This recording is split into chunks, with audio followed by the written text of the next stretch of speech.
రాష్ట్రంలో అసలు law and order ఉన్నదా అని హుజురాబాద్ ఎమ్మెల్యే పాడి కౌశిక్ రెడ్డి విమర్శించారు.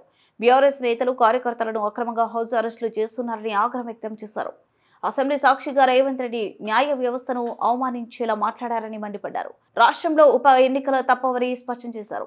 శాసనసభ ఆవరణంలోని మీడియా పాయింట్ వద్ద పాడి కౌశిక్ రెడ్డి మాట్లాడారు. తనపై కోపం ఉంటే తన నియోజకవర్గ రైతులను వేధించొద్దన్నారు. కేసీఆర్ పాలనతో ప్రతి ఎకరాకు నీరు అందిందని చెప్పారు. మంత్రి పొంగులేటి శ్రీనివాసరెడ్డి కంపెనీని బ్యాన్ చేయాలని డిమాండ్ చేశారు. రాష్ట్రంలో చిన్న చిన్న కాంట్రాక్టర్లకు బిల్లులు చెల్లిస్తలేరని వెల్లడించారు. తన ఇంటిపైన దాడి చేసిన వారిపై ఇప్పటికీ చర్యలు తీసుకోలేదన్నారు. 7 నెలలైనా ఒక్కరి మీద కూడా యాక్షన్ తీసుకోకపోవడం బాధాకరమన్నారు. నిర్లక్ష్యం వహించిన పోలీసు ఉన్నత అధికారులను సస్పెండ్ చేయాలి. హత్యాయత్నం కేసు నమోదు చేసినా ఇంతవరకు అరెస్ట్ చేయలేదు. ఫిర్యాదు చేసేందుకు వెళ్తే తనపైనే కేసు పెడతా అని డీసీపీ బెదిరించారని చెప్పారు. ఇది చాలా చాలా ఇంపార్టెంట్ సబ్జెక్ట్. ఎలా శాంతి భద్రతలో ఈ తెలంగాణ రాష్ట్రంలో ఏ విధంగా ఉన్నాయో యావత్ తెలంగాణ ప్రజలకి తెలవడానికి కోసం ఇవాళ అసెంబ్లీ మీడియా పాయింట్ నుంచి నేను మాట్లాడుతూ ఉన్నాను. ఒక్కసారి ఆలోచించాల్సిన అవసరం ఉన్నది. నేను ఒక బాధ్యత కలిగ శాసనసభ్యుని. నిన్న నేను దీని మీద ప్రశ్న అడిగితే జవాబు కూడా చెప్పలేకుండా వెళ్ళిపోయింది. కానీ ఖచ్చితంగా ఈ నుంచి ఇవాళ మాట్లాడుతా ఖచ్చితంగా దీనికి గౌరవ ముఖ్యమంత్రి రేవంత్ రెడ్డి గారు, తనే ముఖ్యమంత్రి, తనే హోమ్ మినిస్టర్ కాబట్టి ఖచ్చితంగా జవాబు చెప్పాల్సిన అవసరం ఉన్నది.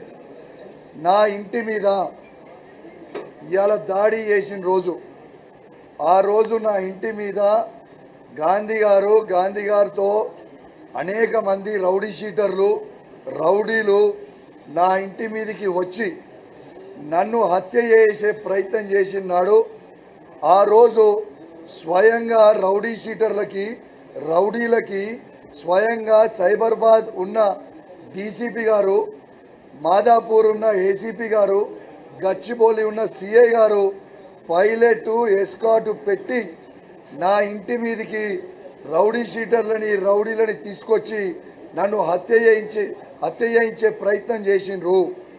వాళ్ళ మీద ఇవాళ దాకా దాదాపు ఆ ఇన్సిడెంట్ అయి దాదాపు 7 నెలలు అవుతా ఉంది. ఇవాళ దాకా ఒక్కరి మీద కూడా యాక్షన్ తీసుకోకపోవడం చాలా చాలా బాధాకరం అని చెప్పి తెలియజేస్తా ఉన్నాను. ఇలా చట్టసభలలో కూర్చుంటున్నా, చట్టం చేసే శాసనసభ్యునిగా నాకే భద్రత లేకపోతే సామాన్య ప్రజల పరిస్థితి ఏంది అని చెప్పి నేను అడిగితే దాని మీద సమాధానం లేదు. ఖచ్చితంగా రేవంత్ రెడ్డి గారిని నేను డిమాండ్ చేస్తూ ఉన్నాను.